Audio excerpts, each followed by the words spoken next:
સુરતના નાસિરનગરમાં થયેલા ભૂતિયા ડિમોલેશનને લઈને કોંગ્રેસ દ્વારા આજે ધરણા પ્રદર્શનનું આયોજન કરવામાં આવ્યું હતું, જેમાં ગુજરાત કોંગ્રેસના નેતાઓ ઉપસ્થિત રહ્યા હતા। જો કે આ પ્રદર્શન દરમિયાન એક મહિલાને ચક્કર આવતા તેઓ બેભાન થઈ ઢળી પડ્યા હતા।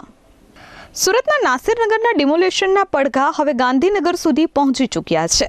29મી મેના રોજ નાસિરનગર ખાતે મહાનગરપાલિકાના અધિકારીઓ દ્વારા ડિમાર્કેશન અને રસ્તો ખુલ્લો કરવાના નામે મેગા ડિમોલેશન હાથ ધરી 100થી વધુ લોકોને બેઘર કરી દીધા હતા। જો કે આ મામલો ખૂબ જ ઉગ્ર બન્યો છે અને અનેક પ્રશ્નો ઉઠી રહ્યા છે, ત્યારે આજે ધરણા પ્રદર્શનનું આયોજન કરવામાં આવ્યું હતું। કોંગ્રેસ દ્વારા એક દિવસીય ધરણા પ્રદર્શનના આયોજનમાં તુષાર ચૌધરી સહિતના કોંગ્રેસી આગેવાનો ઉપસ્થિત રહ્યા હતા અને અસરગ્રસ્તો સાથે મુલાકાત કરી પ્રદર્શન કર્યું હતું। આ દરમિયાન મહાનગરપાલિકાની વિવાદાસ્પદ કામગીરી સામે તેમણે સૂત્રોચ્ચાર કર્યા હતા, અધિકારીઓને સસ્પેન્ડ કરવાની માંગ કરી હતી।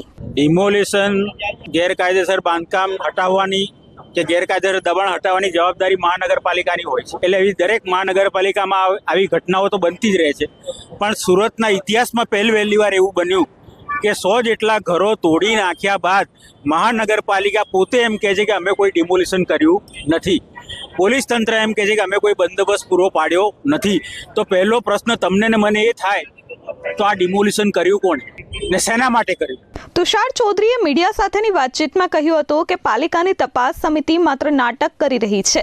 13 દિવસ સુધી પાલિકાની ટીમ શું કરી રહી હતી? આજ સુધી એક પણ પાલિકાના અધિકારીઓ અહીં અસરગ્રસ્તોની મુલાકાત લેવા માટે આવ્યા નથી અને તેમની વૈકલ્પિક વ્યવસ્થાની પણ સુવિધા કરી નથી। તેથી સ્પષ્ટપણે દેખાય છે કે બિલ્ડરના ખોળે પાલિકાના તમામ અધિકારીઓ બેસી ગયા છે અને હવે 10 દિવસ પછી મહાનગરપાલિકાના અધિકારીનું નિવેદન આવે છે કે આ ડિમોલિશન અમે જ કર્યું છે। તો શા માટે તમે 10 દિવસ સુધી આ જવાબ તમે નહોતા આપતા? શા માટે તમારા કાર્યપાલક ઇજનેર બીજે દિવસે રજા પર ઉતરી જાય છે? શા માટે તમારા કોન્ટ્રાક્ટર જેણે જેસીબીને બુલડોઝર પૂરા પાડ્યા છે અંડરગ્રાઉન્ડ થઈ જાય છે? કારણ કે આ બિનબંધારણ રીતે ગેરકાયદેસર રીતે માત્ર ને માત્ર બિલ્ડરને ફાયદો કરવા માટે આ ડિમોલિશન મહાનગરપાલિકાના અધિકારીઓ અને પોલીસ તંત્રના મેળાપીપળામાં કરવામાં આવ્યું છે। કોઈ પણ પ્રકારની નોટિસ આ રહીશોને આપવામાં આવી નથી, એ લોકો માટે કોઈ પણ પ્રકારની વૈકલ્પિક વ્યવસ્થાનું આયોજન નથી ને એ લોકોને બેઘર કરી દેવામાં આવ્યા છે। એ માત્ર ને માત્ર બિલ્ડરના મેળાપીપળામાં ડિમોલિશન થયું છે અને મારી પહેલી માંગણી તો એ છે કે આ બિલ્ડર જે બાંધકામ કરી રહ્યો છે શું એને મહાનગરપાલિકાએ પરવાનગી આપી છે? જો પરવાનગી ના આપી હોય અને બાંધકામ ચાલી રહ્યું હોય તો એ જે રીતે આ નસીરનગરનું ડિમોલિશન થયું એ જ પ્રકારે એ બિલ્ડિંગનું પણ ડિમોલિશન મહાનગરપાલિકાએ કરવું જોઈએ।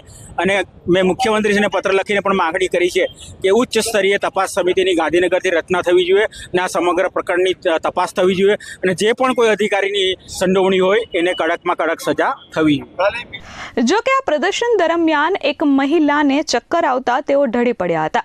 ડિહાઇડ્રેશનના કારણે તેમને ચક્કર આવ્યા હોવાનું કહેવામાં આવી રહ્યું છે। જો કે તાત્કાલિક જ સ્થળ પરના લોકોએ તેમને 108 દ્વારા હોસ્પિટલ ખસેડ્યા હતા અને તાત્કાલિક તેમને સારવાર આપવામાં આવી હતી। ત્યારે હવે જોવું એ રહ્યું કે નાસિરનગરના મુદ્દે હવે ન્યાય ક્યારે મળશે?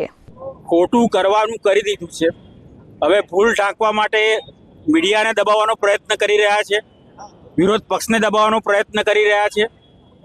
એન કેન પ્રકારે આ પ્રકરણ ઠંડુ પડી જાય એના માટે નવા નિવેદનો આવી રહ્યા છે ને આ પ્રકરણની સમગ્ર એને ડાયવર્ટ કરવા માટેનો પ્રયત્ન અત્યારે ભારતીય જનતા પાર્ટી કરી રહી છે। મ્યુનિસિપલ કમિશનરે ગઈકાલે કીધું હતું કે મીડિયા માધ્યમથી ડિમોલેશન થયું એમને જણાવ્યું હતું, તો એમને શું આ ડિમોલેશનનો ખ્યાલ નથી? આજે સુરત શહેરમાં તમારા થકી એટલી બધી રીલો ફરે છે કે આજે માત્ર ગુજરાત નહીં પણ આ સંપૂર્ણ ભારત દેશને દુનિયાના લોકોને ખબર પડી ગઈ છે કે અહીંયા સુરતમાં ગેરકાયદેસર ડિમોલિશન થયું છે। પહેલી વાર લોકોએ ભૂતિયા ડિમોલિશન શબ્દ સાંભળ્યો છે, પહેલી વાર લોકોએ નકલી ડિમોલિશન એ શબ્દ પ્રયોગ પહેલી વાર સાંભળવા મળ્યો છે। એટલે સદંતર ખોટું કર્યા પછી પણ પોતે જાણે કશું કર્યું જ નથી ને દૂધે ધોયેલા છે એવો પોતાની ચામડી બચાવવાનો પ્રયત્ન મહાનગરપાલિકાના અધિકારીઓ કરી રહ્યા છે। અમે સમગ્ર ઘટનાની માહિતી અમે ત્યાં પહોંચાડીશું, એમની જોડે ચર્ચા કરીશું, પછી નિર્ણય એ લેશે। Bureau report S24 news Surat.